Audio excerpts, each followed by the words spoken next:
Biker kicks homeless man's dog for fun. Unaware Keanu Reeves is watching. To the biker, it was a casual act of cruelty, kicking a defenseless dog for his own amusement.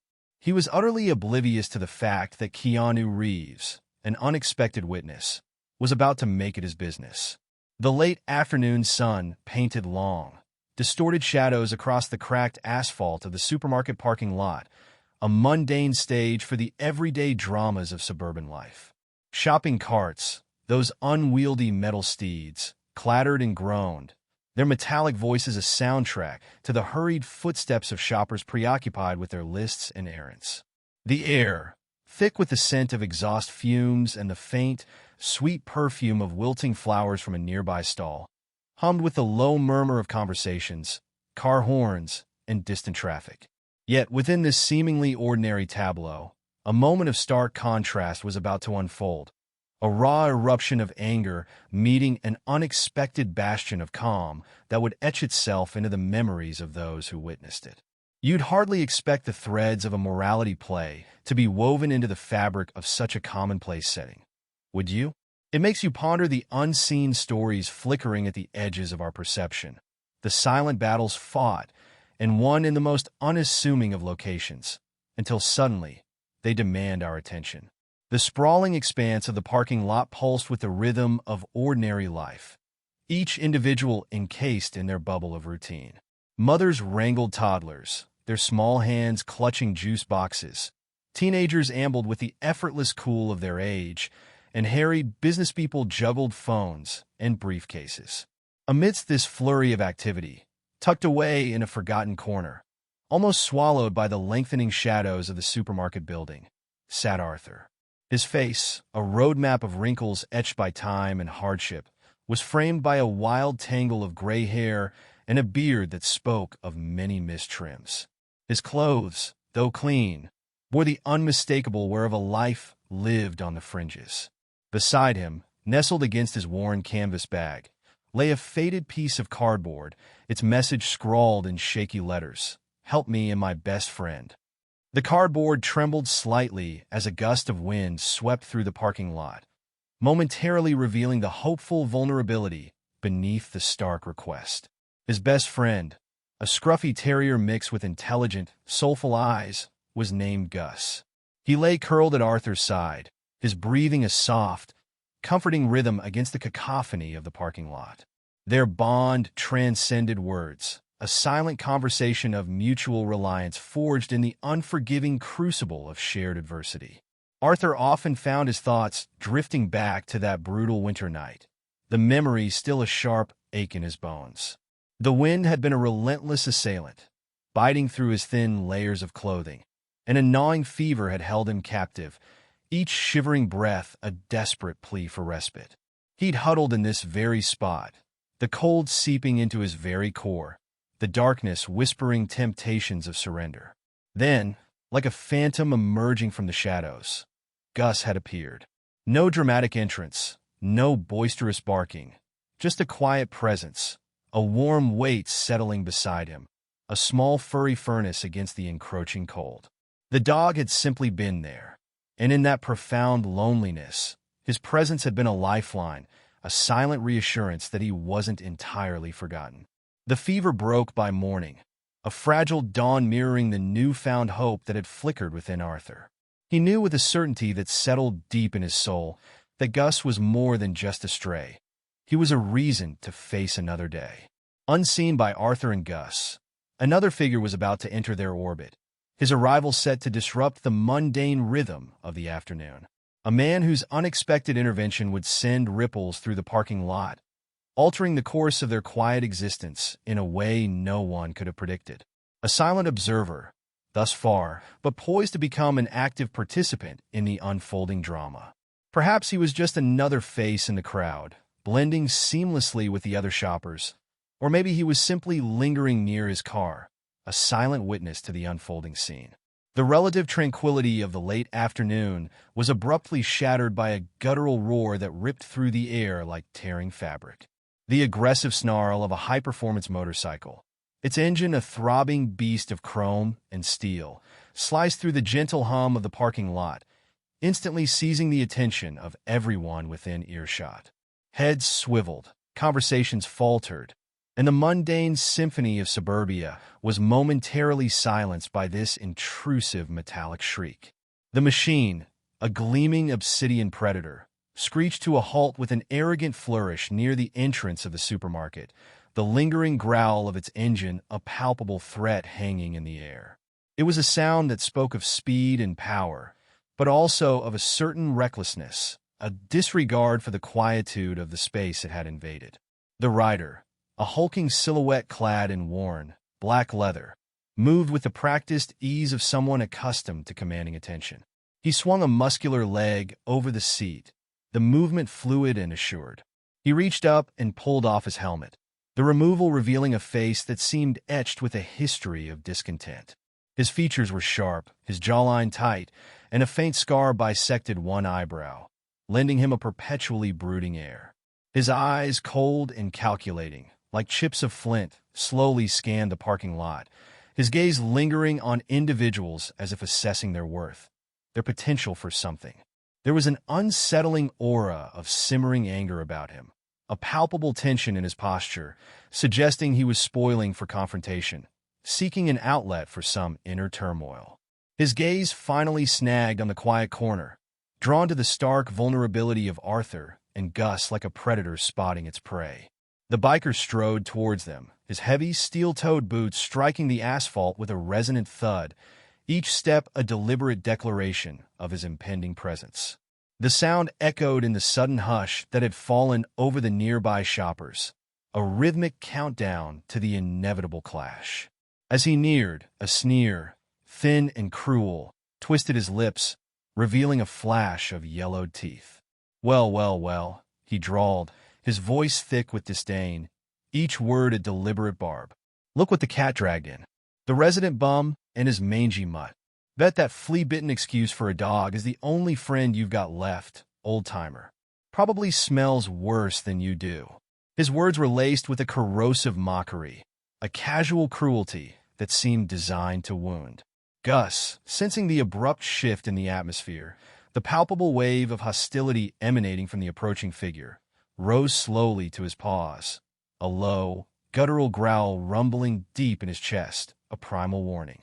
He positioned himself instinctively and resolutely between Arthur and the advancing menace, his wiry body tense, his teeth bared in a silent, ferocious display of loyalty. His eyes, usually soft and trusting, were now narrowed slits, focused intently on the biker, every muscle coiled and ready. Arthur, his heart plummeting like a stone in his chest, instinctively reached out and clutched Gus close, his trembling hand seeking reassurance in the dog's coarse fur. His voice, barely a whisper, was laced with desperation. "Please just leave us alone. We're not bothering anyone. We just want to be left alone." The plea was fragile, almost inaudible, swallowed by the heavy air. The biker chuckled, a harsh, grating sound devoid of humor, that grated on the nerves like fingernails on a chalkboard. "Not bothering anyone? Just your very existence is an eyesore. You two are a blight on the landscape, a stain on an otherwise decent parking lot, taking up space that could be used by people who actually contribute something to society. And that dog," he spat the word like a curse, "that mutt probably bites. Filthy animal. Probably riddled with diseases. Ought to be put down." He took another menacing step closer, his shadow engulfing Arthur and Gus like a suffocating shroud. "Probably harasses the paying customers, begging for scraps. Disgusting." He feigned a swift, brutal kick towards Gus, his heavy boot flashing inches from the dog's snout. Gus flinched violently, a sharp, pained yelp escaping his throat, a sound that tore at Arthur's heart. "Hey!" The voice, a sudden, unexpected baritone, cut through the charged air like a knife, sharp and decisive. "That's enough." The biker spun around abruptly, his face a mask of irritated surprise, his eyes narrowed in disbelief at the audacity of the interruption. Standing a short distance away, his expression calm, but radiating an undeniable sense of resolve, was Keanu Reeves. A momentary flicker of disbelief, a stunned recognition, crossed the biker's hardened features before it quickly morphed back into a sneering contempt. Well, well, well, he drawled, his voice dripping with sarcasm. Look who decided to grace us with his presence. The big Hollywood movie star. Gonna play the hero? Are ya? Decided to slum it with the common folk for a photo op? Keanu stepped forward, his gaze unwavering, his posture radiating quiet strength. There's absolutely no need for this, he stated, his voice measured and firm, brooking no argument. Leave them be. They're not harming anyone. Stay the hell out of it, pretty boy, the biker spat, his eyes glinting with a dangerous mix of anger and disdain. This ain't one of your fancy Hollywood sets where you get to play the good guy. This is real life. Something you wouldn't understand. He punctuated his statement with a dismissive wave of his hand. It's about basic common decency, something that seems to be eluding you at the moment, Keanu countered, his voice remaining even, devoid of any theatricality. He's not hurting anyone. The dog's not hurting anyone. They're just trying to exist. Why the unprovoked aggression? What do you gain from this?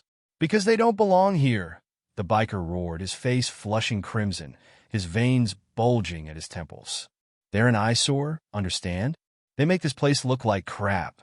And that mutt probably carries every disease known to man.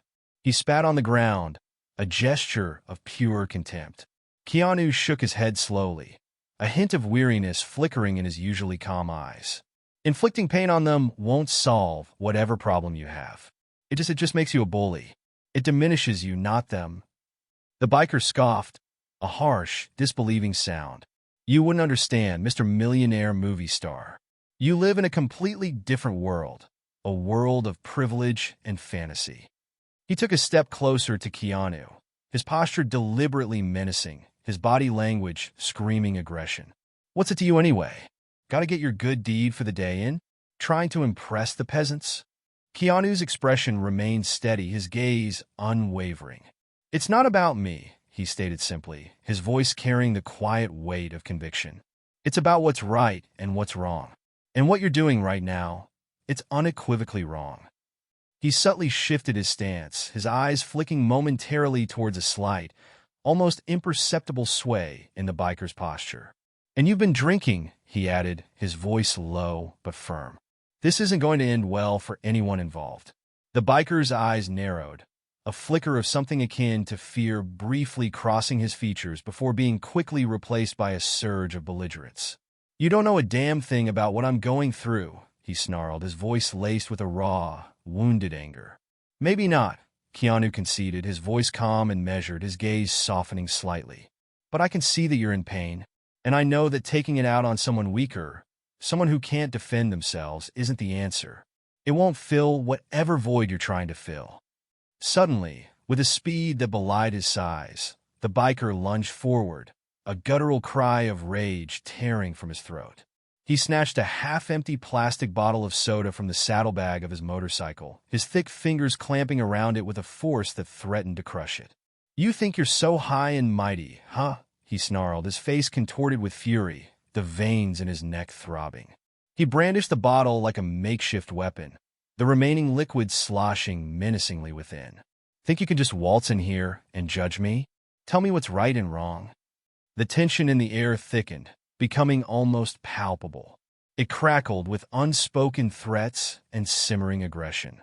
Keanu stood his ground, his stance firm but relaxed, his eyes locked intently on the bikers, gauging his intent, his expression a study in controlled calm. Around them, a small, silent crowd had begun to coalesce, drawn by the escalating confrontation. Their faces were etched with a mixture of fear, apprehension, and a morbid curiosity, their eyes wide as they witnessed the unfolding drama. Some, their hands trembling slightly, discreetly raised their smartphones, filming the tense exchange, capturing the raw emotion of the moment. The air hung heavy with anticipation, the only sound the ragged breathing of the biker and the distant hum of traffic filtering in from the street. Put the bottle down, Keanu said, his voice low and even, but carrying an undeniable weight of authority that seemed to momentarily pierce through the biker's rage. Make Emmy, the biker bellowed, his voice a raw, guttural roar, his spittle flying. You think you're tough, Mr. Movie Star? Think you're so much better than me? Let's just see how tough you are when this cheap plastic shatters over your pretty face." His grip on the bottle tightened, his knuckles turning white. Keanu didn't flinch, his gaze never wavering. "What you choose to do right now," he stated, his voice steady as a rock, each word deliberate and impactful. "That's what truly defines you. Not your anger, not your frustration, not your past, your choices in this moment. Don't let your anger dictate who you are." The biker's broad chest heaved, his breathing ragged, his nostrils flared. His eyes darted around, noticing for the first time the silent, watchful faces surrounding him, the glint of smartphone lenses pointed in his direction.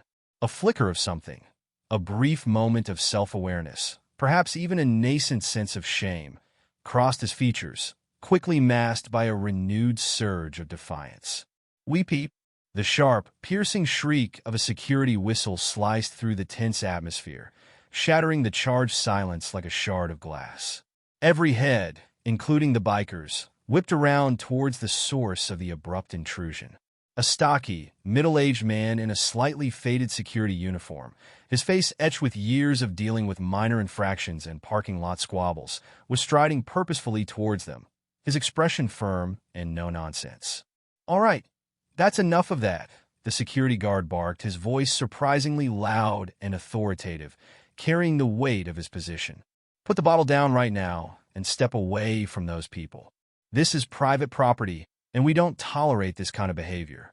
The biker's eyes darted back and forth between Keanu and the approaching security guard, his internal conflict visibly playing out on his face. He was caught in a tightening vice, the initial adrenaline of his anger beginning to dissipate, replaced by a dawning awareness of the consequences of his actions. The crowd, now significantly larger, continued to observe, a silent jury judging his every move. The omnipresent glow of smartphone screens amplified the scrutiny, making him acutely aware that his outburst was being documented, potentially for a wider audience than just those present. Gus, who had remained silent and watchful throughout the tense exchange, sensing the shift in momentum, suddenly let out a sharp, insistent bark, his small body quivering with pent-up tension. The bark, though coming from a small dog, was surprisingly loud and resonant, echoing through the parking lot, drawing even more attention to the unfolding scene. It was a sound of pure, unadulterated defiance, a small creature adding its voice to the chorus demanding an end to the confrontation. It was as if the little dog, having witnessed the threat to his beloved owner, had decided he would not remain a passive observer any longer. It was the final unexpected push. With a defeated sigh that seemed to deflate his entire frame, the biker's grip on the plastic bottle visibly loosened. His shoulders slumped, the fight seemingly draining out of him. The bottle clattered onto the asphalt, the mundane sound surprisingly loud in the sudden hush, a symbol of the deflated tension. He shot a venomous glare at Keanu, then a resentful look at the security guard, and finally a sullen glance at the sea of faces, each one a silent condemnation. I'm just tired of everything," he mumbled, his voice flat, devoid of its earlier aggression, the bluster replaced by a weary resignation. He turned abruptly and stalked towards his motorcycle, his movements lacking their earlier swagger. He straddled the machine, the engine sputtering to life with a less defiant roar this time, before he sped out of the parking lot, leaving behind a stunned silence and the faint smell of gasoline. Keanu immediately turned his attention to Arthur. He knelt beside him, his expression filled with genuine concern. "Are you all right?" he asked gently, his voice softening. "And your friend?" He offered Gus a reassuring scratch behind the ears. Arthur, his hand still trembling slightly, nodded, tears welling in his eyes, tears of relief and gratitude. "Yes, sir," he managed to choke out, his voice thick with emotion. Thank you so much. I don't know what would have happened if you hadn't." He trailed off, unable to find the words to express the depth of his gratitude. Gus, sensing the shift in atmosphere and the cessation of the threat, licked Keanu's hand tentatively, his tail giving a small, hesitant wag. Keanu offered a warm, reassuring smile. He reached into his pocket and pulled out a crisp business card. "Here," he said, pressing it into Arthur's hand. This is for a good veterinary clinic. They can give Gus a thorough checkup, make sure he's okay. And, he added, his voice gentle, take care of yourself too, all right? A spontaneous wave of applause rippled through the small crowd. A collective outpouring of gratitude and admiration for Keanu's selfless intervention. Arthur clutched the card tightly to his chest, his gaze filled with profound emotion. Gus, sensing the positive energy, barked happily, his tail now wagging with unrestrained joy, licking Arthur's face with enthusiasm. Sometimes, a single act of kindness, a willingness to stand up for what's right in the face of injustice, can send ripples outwards, subtly altering the trajectory of lives. It serves as a potent reminder that even within the most commonplace of settings, moments of extraordinary courage and compassion can unexpectedly emerge, illuminating the inherent goodness that often lies dormant within us. The raw, unfiltered anger displayed by the biker likely stemmed from a deep-seated well of personal pain and frustration, a wound he hadn't yet learned to heal. His misguided choice to inflict that pain onto others, particularly targeting those in a vulnerable position, only served to amplify his own internal suffering, creating a vicious cycle of negativity. There's a profound lesson embedded within his outburst, a silent plea to look inwards, to confront and address our own internal demons rather than projecting them outwards onto the innocent. But the true enduring power of this seemingly small event resides in the act of intervention. Keanu, a figure often associated with fame and privilege, didn't hesitate for a moment to step into a messy, uncomfortable, and potentially dangerous situation. His courage, his willingness to utilize his platform, and his voice to defend those who couldn't defend themselves, profoundly shifted the dynamic of the encounter. And even Gus, in his own small but significant way, found his voice, a small bark that held within it immense power and unwavering loyalty. It poignantly underscores the timeless truth that courage isn't the absence of fear, but rather the resolute decision to act despite its presence. The unfolding scene also highlights the often underestimated importance of community, even within a fleeting, accidental aggregation of individuals like a supermarket parking lot. The onlookers, initially hesitant and perhaps uncertain, eventually coalesced into a form of social accountability, their collective presence adding significant weight to Keanu's intervention and ultimately contributing to the biker's somewhat ignominious retreat. Their silent observations served as a mirror, reflecting the ugliness of the biker's actions back onto himself, perhaps prompting a flicker of self-awareness. So, the next time you find yourself witnessing an act of injustice, however small or seemingly insignificant, perhaps you'll recall this unexpected encounter in a mundane parking lot. Remember the quiet dignity of Arthur and Gus, the misplaced and ultimately self-defeating anger of the biker, and the decisive, compassionate action of Keanu Reeves. Sometimes, all it truly takes is one person to possess the courage to simply say, enough. Therefore, let this story serve as a potent reminder. Even amidst the mundane routines of our lives, moments arise that call for us to choose kindness over cruelty, courage over indifference. The simple act of acknowledging the worth of another being, of extending compassion to those who are vulnerable, can create ripples of positive change that extend far beyond the immediate moment. Just as Keanu's intervention offered Arthur and Gus a shield against injustice, each of us possesses the capacity to be that force for good in the lives of others. Never underestimate the profound impact of a single act of empathy, a voice raised in defense of the defenseless. It is in these moments of choosing to stand for what is right that we truly illuminate the inherent goodness that resides within the human spirit, allowing it to shine brightly, even in the most unexpected corners of our world.